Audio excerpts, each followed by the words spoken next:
नमस्कार, मैं हूं आलोक जोशी और आप देख रहे हैं बिज अड्डा। और बिज अड्डा में आज फिक्र बड़ी फिक्र पूरे बाजार पे छाई हुई है। और वजह यह है कि इजराइल और हमास में युद्ध छिड़ गया है, बहुत बुरी हालत है।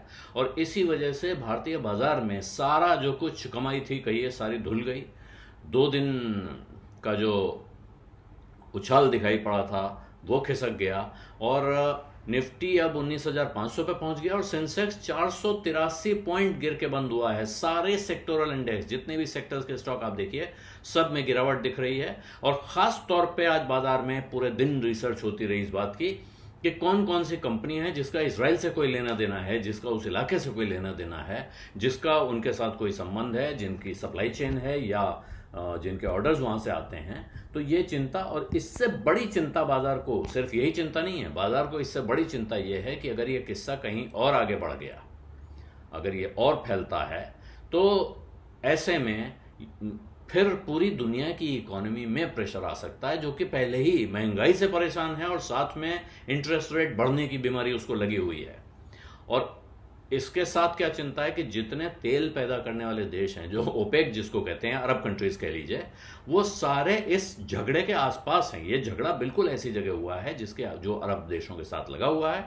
और इस वजह से अचानक कच्चे तेल की सप्लाई पे असर आ सकता है। और यही वजह है कि कच्चे तेल में भी उछाल आया और साथ में पूरी दुनिया में इस बात की फिक्र बढ़ गई है। और ये वजह भी है कि साथ में लोग अब सोने की तरफ और डॉलर की तरफ देखने लगे हैं। बहुत सारे इन्वेस्टर्स अब अलग अलग जगहों पर शेयर बाजारों को छोड़ रहे हैं। आप कह सकते हैं कि भारत को क्या पड़ी है भाई, भारत इतनी दूर है, ना उसका इसराइल से लेना देना, ना हमास से लेना देना। तो यहाँ का बाजार इस तरह से क्यों रिएक्ट कर रहा है? तो इसके 2 जवाब हैं। एक है, लगेगी आग तो आएंगे घर कई जद में। यहाँ पे सिर्फ हमारा मकान थोड़ी है, तो आग कहीं लगी है तो वो कहीं भी फैल सकती है।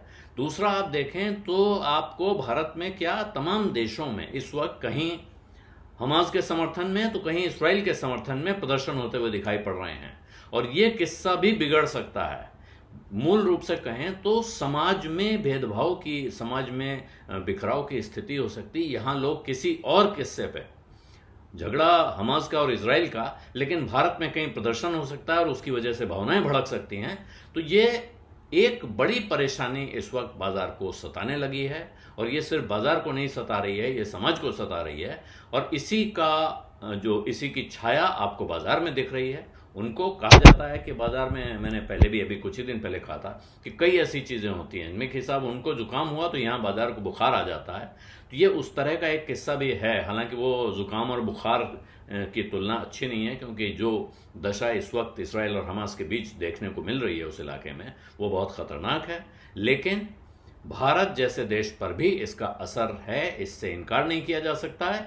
और अभी तो ये गणित जोड़ी जाएगी, एक एक करके कंपनियों के नाम सामने आएंगे कि साहब किस कंपनी का वहां कारोबार है, किस कंपनी को वहां से पैसा मिला हुआ है, किस कंपनी को टेक्नोलॉजी मिलती है, किसका कच्चा माल आता है, किसका मार्केट वहां है। तो ये सारी गणित के साथ अभी और गणित जोड़ी जाएगी, जब तक कि वहां, और जिसके आसार बहुत कम है कि वहां हालात जल्दी काबू में आएंगे।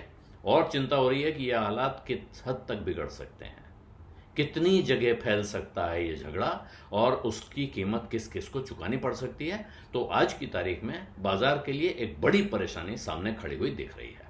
बिज अड्डा में आज इतना ही। अब इजाजत दीजिए। धन्यवाद, नमस्कार।